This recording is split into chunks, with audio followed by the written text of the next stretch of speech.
Сайн байна уу? За өнөөдрийн зөвлөгөөгөөр та бүхэндээ англи хэлний шинэ үгийг хэрхэн чийжлэх талаар хамгийн энгийн боловч судалгаагаар нотлогдсон маш үр дүнтэй нэг аргыг зөвлөх гэж байна. За тэгэхээр үгийн баялаггүйгээр англи хэлийг бол төсөөлөх аргагүй.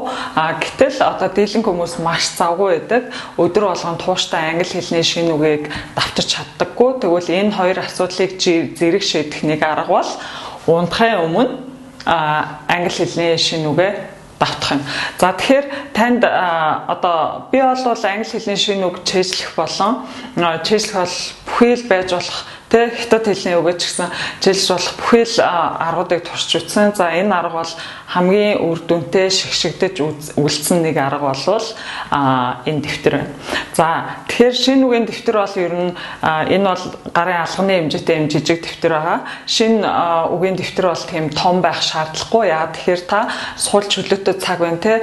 За ажил руугаа явах, хүн хүлээх те. Эсвэл бол хоолоо хийх ч юм уу тэр хоорондоо хилээ одоо шинэ үгээд авчих хэрэгтэй. Тэгвэл энэ үгийн дэвтэр дээрээ биччих юм бол карман тогтно юм жижиг авсаархан их айтайхан байдаг. За тэгэхээр яг гэхээр судалгаагаар ийм судалгаа байна. Унтахын өмнө чийжилсэн үг өглөө босоод юм уу өдрийн босод үед чийжилсэн үгээс 3 дахин илүү үр дүнтэй чийжлэгддэг гэсэн судалгаа байна. Тэгэхээр та унтахын өмнө яах вэ гэхээр энэ дэвтрээ орныхоо хажуу тавьчихна. За тэгээд орой унтахын өмнө ерөөсөө нэг 5-аас 10 үг те өдөр болгон 5-аас 10 үг чийжлээд урт хугацаанд тууштай явах юм бол таны үгийн баялаг маш их сайжирдаг.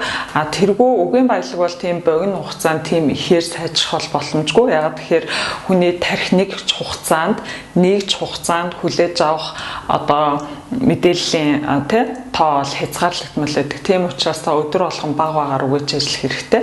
За тэгээд энэ шинэ үгээ дэвтэртээ тэмдэглэж тавьчаад нэг харчаад унтна. Тэгэхээр яадгүй гэхээр шөнө унтах хооронд хүний тарих бол ингээд ерөнхийдөө нөгөө орой унтахын өмнө яг авсан тэр мэдээллээ ингээд боловсруулаад тоног юм байна л да. Тэгэхээр дараа өглөө босоход бол нөгөө мэдээлэл бол маш сайн чийжлэгддэг. За тэгэхээр би бол сурагчтай үг зөвлөдгөө өөрөө бас одоо хэрэгжүүлдэг нэг арга бол шинэ үгээ энэ дэвтэртээ орой тэмдэглэж тавьчаад унтна. За өглөө яах вэ гэхээр дэвтрээ харалгүйгээр санаанаасаа нэг хуудас цаас аваад юм уу хуудас одоо хоосон дэвтэр дээр нөгөө үгнүүдээ санахнуу те ингээд бичдэг. За өглөө босонгуудаа хийж байгаа. За тэгэхээр энэ бол маш чухал. Яагаад гэвэл үг чийжлэхэд зуршил олох гэж байгаа тохиолдолд зуршил олох хэрэгтэй. За тэгэхээр зуршил одоо яаж бий болдог вэ гэхээр яг нэг цагт тогтсон нэг газар хийгээд дадчих юм бол те нэг 30-аас 48 хоног тасралтгүй өдөр болгоо хийчих юм бол энэ зуршил болоод та автоматар хийдэг зүйл болдог. Тэгэхээр энэ үгээ ингээд чийжлэх хэрэгтэй те. Тэгээ өглөө болвол шууд санаанаасаа бичээд санаагүй үгээ яах вэ гэхээр хүн ингээд боддог толгой ажиллах тусам тэр үг одоо өөрийн болж идэвхтэй үгийн баялагт одоо шилждэг. Тийм учраас маш үр дүнтэй. Тэгээд үнэхээр санахгүй ер нь дийлэнх тохиолдолд бол санахгүй үгээ эргээд энэ дэвтрээсээ хардаг. За тэгэнгүүт нөгөө үгээ санана те. Тэгээд энэ үг чинь нэрээ энэ штэ гэдэг нөгөө хоёр дахь удаа нөгөө үгээ ингээд ой санаандаа ингээд давтчихж байгаа учраас маш сайн чийжлэгддэг.